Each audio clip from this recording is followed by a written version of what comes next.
আল্লাহ খাইরান। আল্লাহ যেন আমাদেরকে জামাত সহকারে নামাজ পড়া তৌফিক দান করেন।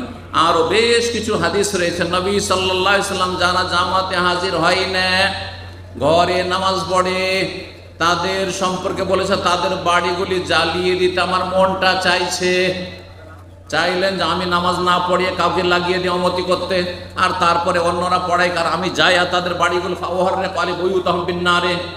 তারপরে বলেন কেন জ্বালাবো না, লাউলান নেসা ও সিবিয়ান, বাড়িতে যে মহিলারা আছে ওদের জামাত ফরজ নেই, আর যে শিশুরা আছে তাদের নামাজ ফরজ নেই। এই দুটো কারণে আমি শুধু বাড়িগুলি বেনামাজি মোনাফেকদের বাড়ি জ্বালাইলাম না, নাহলে তাদের বাড়িগুলি জ্বালিয়ে দিতাম। সহিহ বুখারী মুসলিমের হাদিস। নবী সাল্লাল্লাহু আলাইহি ওয়াসাল্লামের কাছে অন্ধ ব্যক্তি এসে অনুমতি চেয়েছেন, ইয়া রাসূলুল্লাহ আমি তো যেতে পারবো না, আমাকে নিয়ে যাওয়ার কেউ নেই মসজিদে, তো আমি বাড়িতে নামাজ পড়বো। তুমি পূর্ণ যদি সওয়াব পেতে চাও, আজান শুনছো? বলছে হ্যাঁ আজান শুনতে পাচ্ছি। তাহলে আজান ফলো করে তুমি মসজিদে আসার চেষ্টা করে, এত দূর পর্যন্ত নবী সাল্লাল্লাহু আলাইহি ওয়াসাল্লাম বলেছেন। সুতরাং জামাত সহকারে যথাসাধ্য নামাজ পড়ার চেষ্টা করবেন। সহিহ বুখারী মুসলিমের হাদিস। ইবনে ওমর রাদিয়াল্লাহু তাআলা আনহু সাহাবী বর্ণনা করছেন, বলছেন সলাতুল জামাত আফযালু মিন সলাতিল ফজর ব27 দারাজা। জামাতে নামাজ পড়া একাকী নামাজ পড়ার তুলনায়, একাকী একজন নামাজ পড়ছে, একা একা নামাজ পড়ছে বাড়িতে, আর আরেকজন জামাতে গিয়ে নামাজ পড়ছে, যেই ব্যক্তি জামাতে নামাজ পড়লো সে কত গুণ পেল? ব27 দারাজা, 7 আর 20 কত? 27 গুণ বেশি সওয়াব পেল ওই ব্যক্তি, 27 গুণ বেশি সওয়াব। আবু হুরায়রা রাদিয়াল্লাহু তাআলা আরেকটি হাদিস বর্ণিত হয়েছে, সলাতুর রাজুলি ফি জামাতি তুদাআফু আলা সলাতি বাইতি ওয়া সুফি সুকি 25 দাফান। একজন মানুষ যদি জামাতে নামাজ পড়ে আর আরেকজন বাড়িতে নামাজ পড়ে বা নিজের দোকানে নামাজ পড়ে নাই, হ্যাঁ অফিসেই নামাজ পড়ে নিল, তাহলে যেই ব্যক্তি অফিসে বা বাড়িতে বাসাতে নামাজ পড়লো সেই ব্যক্তির তুলনায় কত গুণ বেশি পেল? 25 দারাজা, 25 গুণ বেশি নাকি পেল, 25 গুণ বেশি নাকি পেল। কেন? এই জন্য বলছেন আন্নাহু ইযা তাওয়াদ্দা, যখন উযু করলো, যে মসজিদে যাবে, মসজিদে যে যাবে উযু করে হাঁটতে শুরু করলো। এখানে মনে রাখেন কিছু লোকেরা মসজিদে গিয়ে উযু করছেন আর কিছু লোক বাসা থেকে উযু করে যাচ্ছেন, কে বেশি নাকি পাবে? বাসা থেকে যদি উযু করার মতো ভালো পরিবেশ থাকে, বাসা থেকে উযু করে যাওয়ার চেষ্টা করে, এতে বেশি নাকি পাবে না। যখন উযু করলো ফাআহসানাল উযু, উযুটা সুন্দর করে করলো, কারণ মসজিদে যেতে হবে, সুতরাং একটু আগে ভাগে প্রস্তুত থাকতে হবে। বাসায় পড়লে অসুবিধা নাই, এখন পড়ি আর আধা ঘন্টা পর পড়ি, 10 মিনিট পর পড়ি, অসুবিধা আছে? তাই না? তাহলে আগে থেকে কিন্তু প্রস্তুতি নেই যে বাসায় নামাজ পড়ে, তার যখন হইলো পড়িয়ে দিল। কিন্তু মসজিদে গেলে আরে আজান হয়ে গেছে, আজানের টাইম হয়ে গেছে, অথবা একামতের টাইম হতে তাড়াতাড়ি আগে থেকে রেডি হও, নাহলে জামাত পাবো না বা এক রাকাত ছুটে যাবে ইত্যাদি। যেই ব্যক্তি কি করলো? উযু করলো, সুন্দর করে উযু করলো, সুম্মা খারাজা ইলাল মসজিদ, তারপরে মসজিদে রওনা দিল। কি জন্য মসজিদ গেল? খেতে পাবে সেজন্য? না না না, লা ইউখরিজু ইল্লা সালাতু, নামাজে তাকে বের করে নিয়ে গেছে, নামাজে তাকে বাড়ি থেকে বের করেছে। তাহলে কি হবে? প্রতিটি কদমে কদমে রাসূলুল্লাহ সাল্লাল্লাহু আলাইহি ওয়াসাল্লাম বলেছেন, লাম ইয়াখতু খুতওয়া খাতওয়াতান ইল্লা রফিআত লাহু বিহা দারাজা, একটা কদম রাখলেই একটা মর্যাদা উঁচা করা হবে জান্নাতে। সুবহানাল্লাহ। একটা যেমন কদম রাখলো, কি করা হলো? একটা মর্যাদা উঁচা করা হলো। অহুত্তাত আনহু বিহা খাতিয়া, একটি গুনাহ মাফ করে দেওয়া হলো, এক কদমে এক গুনাহ মাফ। চিন্তা করুন তো কতটি ধাপ রাখছেন। আজকাল মোবাইলে কিন্তু কাউন্ট করছে, আছে ওই রকম অ্যাপস আছে যে কত ধাপ কত স্টেপ আপনি চলেছেন, যত স্টেপ চললেন একটা করে গুনাহ মাফ হলো, একটা করে জান্নাতে মর্যাদা উঁচা হইল। ফাইদা সাল্লাহ, মসজিদে পৌঁছিলেন, গিয়ে জামাতের নামাজ পড়লাম, তাজালিল মালায়েকাতু তুসাল্লি আলাইহি, ফেরেশতা দোয়া করতেই থাকে। যখন মসজিদে ঢুকেছেন ফেরেশতা আপনার জন্য আমার জন্য দোয়া করতে আছে। মাদামা ফি মুসাল্লা, যতক্ষণ পর্যন্ত নামাজের জায়গায় অবস্থান করছে, নামাজের আগে হোক অথবা নামাজের পরে হোক, কিন্তু উযু অবস্থায় হইতে হবে। নামাজ শুরু হইতে এখনো 10 মিনিট 15 মিনিট 20 মিনিট দেরি আছে, বসে আছেন আপনি, জিকির আজকার যদি করেন প্লাস পয়েন্ট বেশি নেকি, আরো নেকি পেলেন।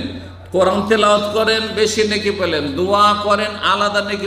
চুপ করেও যদি বসে থাকেন নীরব হয়ে মসজিদের আদব কায়দা খেয়াল রেখে চুপচাপ বসে আছেন, কিসের অপেক্ষায়? জামাতের অপেক্ষায় বসে আছেন, তাহলে কি হবে? ফেরেশতার দোয়া বর্ষণ হইতেই আছে, দোয়া করতেই আছে। কি দোয়া করে? আল্লাহুম্মা সাল্লি আলাইহি, আল্লাহ এই নামাজি মুসল্লির ওপর তুমি রহমত নাজিল করো, আল্লাহুম্মা আরহামহু, তার উপর দয়া করো, আল্লাহুম্মা গফির লাহু, আল্লাহ তাকে ক্ষমা করো। এই দোয়াগুলি করতে থাকেন। ওয়ালা ইয়াজালু ফি সালাতিন মানতাজারাস সালাত, যতক্ষণ নামাজের জন্য অপেক্ষা করতে থাকবে ততক্ষণ পর্যন্ত যেন সে নামাজ অবস্থায় আছে। নামাজে থাকলে যে নেকিটা পায়, সওয়াবটা পায়, সেই সওয়াব নামাজের জন্য অপেক্ষার কারণেও পেতে থাকবে। শাইখ বাজ রাহিমাহুল্লাহ বলেছেন অপেক্ষা দুই রকম। একটা হচ্ছে সশরীরে অপেক্ষা করা, সশরীরে অপেক্ষা করেন, মসজিদে গিয়ে আপনি সশরীরে সেখানে অপেক্ষায় আছেন জামাতের, এটা একটা অপেক্ষা। আর একটা অপেক্ষা করা যে সবসময় আপনার ধান্দা লেগে আছে, চিন্তা লেগে আছে, কি যে কখন আজান হবে, কখন নামাজের সময় হবে। বারবার করে ঘড়ি দেখছেন যে আজানের সময় হইল নাকি, নামাজের সময় হইল নাকি। এই যে একটা অপেক্ষা, মানসিক অপেক্ষা, মানসিকভাবে অপেক্ষা করা, এতেও সওয়াব রয়েছে ইনশাআল্লাহ। শোনেন, এশা যদি জামাতে পড়েন তাহলে কত ফজিলত, আর ফজর কত বা পড়লে কত ফজিলত। তৃতীয় খলিফা রাশেদ উসমান বিন আফফান রাদিয়াল্লাহু তাআলা আনহু বর্ণনা করছেন, সামিআতু রাসূলুল্লাহ সাল্লাল্লাহু আলাইহি ইয়াকুল, আমি রাসূলুল্লাহ সাল্লাল্লাহু আলাইহি ওয়াসাল্লামকে বলতে শুনেছি। কি বলেছেন তিনি? মান সাল্লাল এশা ফি জামাতিন, যেই ব্যক্তি এশার নামাজ পড়বে জামাতে গিয়ে মসজিদে, ফাকান্নামা কামা নিসফাল লাইলে, সেই ব্যক্তি অর্ধেক রাত তাহাজ্জুদ পড়ার নেকি পেয়ে গেল। বলুন সুবহানাল্লাহ। চিন্তা করুন তো দেখি, এশার নামাজ আপনি এই যে মসজিদে পড়বেন, তারাবি তো ওটা প্লাস অতিরিক্ত, শুধু এশা যদি জামাতে গিয়ে পড়েন তাহলে অর্ধেক রাত তাহাজ্জুদের সব আপনি পেয়ে গেলেন। গোটা বছর, গোটা বছর, শুধু রমজানে নয়। ওয়ামান কামা ওয়ামান সাল্লা সুবহা ফি জামাতিন, আর যেই ব্যক্তি ফজরের নামাজ পড়বে জামাতে, ফাকান্নামা কামাল লাইলা কুল্লাহু, সে যেন সারা রাত কি পড়লো? তাহাজ্জুদ পড়লো, সারা রাত তাহাজ্জুদ পড়লো। এমন কেউ আছে সারা রাত তাহাজ্জুদ পড়া লোক? আজকাল পাবেন না কোথাও। সারা রাত তাহাজ্জুদ পড়া লোক কোথাও খুঁজে পাবেন না।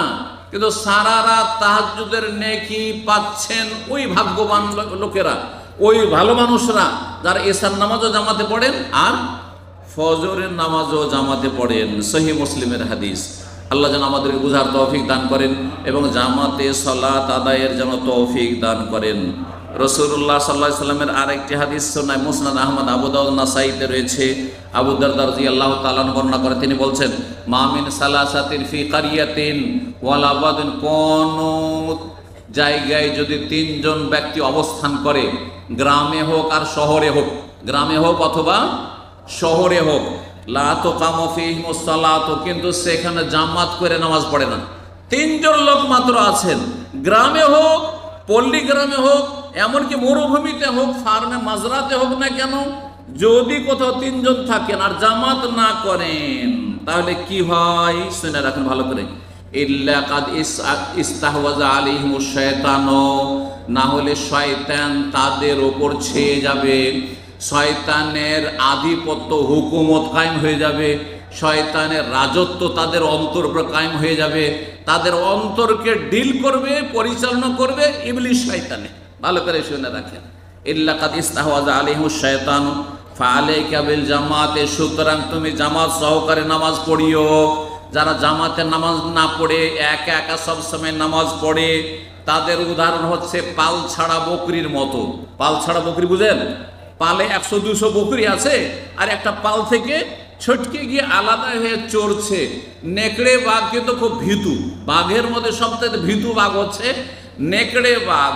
ও যদি পালে 50টা বকরি দেখে তো ওখানে হামলা করবে না, যদি একটা বকরি, একটা ছাগল পায় তখন সেখানে গিয়ে হামলা করবে। বলছেন যারা জামাতের নামাজ না পড়ে তাদের উদাহরণ হচ্ছে পাল ছাড়া ছাগলের মতো, আর পাল ছাড়া ছাগলের ওপর আক্রমণ করে, খেয়ে ফেলে। ফাইন্নামা ইয়াকুলু যিবুল কাসিয়াতা, নেকড়ে বাঘ পাল ছাড়া বকরিকে খেয়ে ফেলে। ওই রকমই ইসলামের নেকড়ে বাঘ হচ্ছে ইবলিস শয়তান, জিন শয়তান। যারা জামাতের নামাজ না পড়বে তাদেরকে খেয়ে ফেলবে, তাদেরকে সাথে করে জাহান্নামে নিয়ে চলে যাবে, আর জান্নাতে যেতে দিবে না। আল্লাহ যেন বুঝার তৌফিক দান করেন। ওয়া জাযাকুমুল্লাহু খাইরান। আল্লাহ যেন আমাদেরকে জামাত সহকারে নামাজ পড়া তৌফিক দান করেন। আরও বেশ কিছু হাদিস রয়েছে, নবী সাল্লাল্লাহু আলাইহি সাল্লাম যারা জামাতে হাজির হয় না, ঘরে নামাজ পড়ে, তাদের সম্পর্কে বলেছে তাদের বাড়িগুলি জ্বালিয়ে দিতে আমার মনটা চাইছে।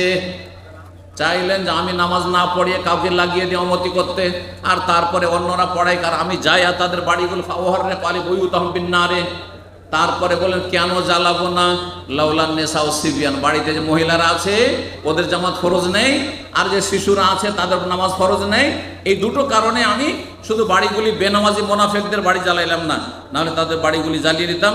সহিহ বুখারী মুসলিমের হাদিস। নবী সাল্লাল্লাহু আলাইহি ওয়াসাল্লামের কাছে অন্ধ ব্যক্তি এসে অনুমতি চেয়েছেন, ইয়া রাসূলুল্লাহ আমি তো যেতে পারবো না, আমাকে নিয়ে যাওয়ার কেউ নেই মসজিদে, তো আমি বাড়িতে নামাজ পড়বো। তুমি পূর্ণ যদি সওয়াব পেতে চাও, আজান শুনছো? বলছে হ্যাঁ আজান শুনতে পাচ্ছি। তাহলে আজান ফলো করে তুমি মসজিদে আসার চেষ্টা করে, এত দূর পর্যন্ত নবী সাল্লাল্লাহু আলাইহি ওয়াসাল্লাম বলেছেন। সুতরাং জামাত সহকারে যথাসাধ্য নামাজ পড়ার চেষ্টা করবেন।